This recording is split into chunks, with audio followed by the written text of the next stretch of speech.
പശ്ചിമേഷ്യൻ യുദ്ധം അവസാനിപ്പിക്കാനുള്ള സമാധാന നീക്കങ്ങൾക്ക് കനത്ത തിരിച്ചടിയെന്ന വാർത്ത വരുന്നുണ്ട്. അമേരിക്കൻ സമാധാന കരാറിന് ഇറാൻ നൽകിയ മറുപടി അംഗീകരിക്കാനാകാത്തതെന്ന് പ്രസിഡന്റ് ഡൊണാൾഡ് ട്രംപ്. ട്രംപിന്റെ ചൈന സന്ദർശനം ഈ ആഴ്ച നടക്കാനിരിക്കെ പശ്ചിമേഷ്യൻ യുദ്ധം അവസാനിപ്പിക്കാൻ ലോകരാജ്യങ്ങളുടെ ഭാഗത്തു നിന്ന് സമ്മർദ്ദം ശക്തമാണ്. അമേരിക്കയിൽ നിന്ന് മധു കൊട്ടാരക്കര ചേരുന്നുണ്ട്. ഗുഡ് മോർണിംഗ് മധു.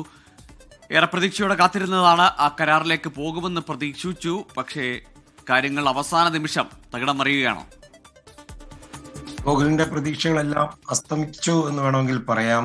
Good morning Krishna. ഗോകുൽ, പാകിസ്ഥാനായിരുന്നു ഇതിന് മധ്യസ്ഥത വഹിച്ചത്. ഈ ചർച്ചകൾക്കൊടുവിൽ ഇറാൻ നൽകിയ മറുപടിയാണ് ഇപ്പം US പ്രസിഡന്റ് ഡൊണാൾഡ് ട്രംപ് തള്ളിക്കളഞ്ഞിരിക്കുന്നത്. ട്രംപ് പറഞ്ഞിരിക്കുന്നത് ടോട്ടലി അൺഅക്സെപ്റ്റബിൾ എന്നാണ്.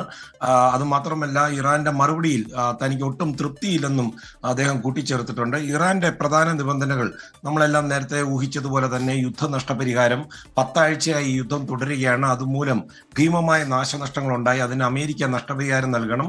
രണ്ടാമത്തേത് ഹോർമൂസ് കടലെടുക്ക് തന്നെയാണ്. അതിന്റെ മുകളിലുള്ള പൂർണ്ണമായ പരമാധികാരം ഇറാന്റേതാണ്, അത് അംഗീകരിക്കണം. മൂന്നാമത്, ഇറാന് മേൽ ചുമത്തിയിരിക്കുന്ന എല്ലാ സാമ്പത്തിക ഉപരോധങ്ങളും അമേരിക്ക അത് പിൻവലിക്കണം. അതുകൂടാതെ അമേരിക്ക അവരുടെ നേവൽ ബ്ലോക്കേഡ് ഹോർമൂസ് കടലെടുക്കിലെ അവസാനിപ്പിക്കണം. ഭാവിയിൽ ഇറാന് നേരെ ആക്രമണം ഉണ്ടാകില്ലെന്നുള്ള ഗ്യാരണ്ടി കൊടുക്കണം. എന്നാൽ ഇറാന്റെ ഈ ആവശ്യങ്ങളെല്ലാം കീഴടങ്ങൽ കരാറിന് തുല്യമാണെന്നും അത് ഒരു തരത്തിലും അംഗീകരിക്കാൻ കഴിയില്ലെന്നുമാണ് വൈറ്റ് ഹൗസിന്റെ നിലപാട്. ഈ ചർച്ചകൾ വഴിമുട്ടിയതോടെ ഹോർമൂസ് കടലെടുക്കിലെ കപ്പൽ ഗതാഗതം കൂടുതൽ പ്രതിസന്ധിയിലായിരിക്കുകയാണ്. ഇത് ലോകമെമ്പാടുമുള്ള ഇന്ധനവില കുതിച്ചുയരുവാൻ കാരണമായിട്ടുണ്ട്. $3 കൂടി ഏതാണ്ട് $104 അത് തിരിച്ചെത്തിയിരിക്കുകയാണ്. അത് മാത്രമല്ല, നേരത്തെ ഗോകുൽ സൂചിപ്പിച്ചതുപോലെ സുപ്രധാനമായ ഡൊണാൾഡ് ട്രംപിന്റെ ചൈന സന്ദർശനം, ഇതിനു മുമ്പ് 2017 തോന്നുന്നു അദ്ദേഹം അവസാനമായി സന്ദർശിച്ചത്. ലോകരാജ്യങ്ങൾ തന്നെ ഉറ്റുനോക്കുന്ന സുപ്രധാനമായ ഒരു ചർച്ചയാണ്, ഉച്ചകോടിയാണ് അവിടെ നടക്കുന്നത്. അതിനു മുമ്പ് തന്നെ ഇറാൻ വിഷയം പറഞ്ഞ് അവസാനിപ്പിക്കുവാനായി വലിയ സമ്മർദ്ദമാണ് ഡൊണാൾഡ് ട്രംപിന്റെ മുകളിലുള്ളത്. കൃഷ്ണ. ഗോകുൽ.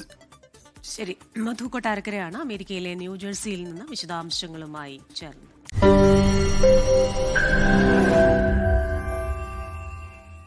ലോകത്തെവിടെയായാലും ഏത് സമയത്തും 24 വാർത്തകളും ഓഗ്മെന്റഡ് റിയാലിറ്റി പാക്കേജുകളും എക്സ്പ്ലെയിനറുകളും വിശദമായി കാണാൻ ഞങ്ങളുടെ YouTube ചാനൽ നിങ്ങൾക്ക് സബ്സ്ക്രൈബ് ചെയ്യാം.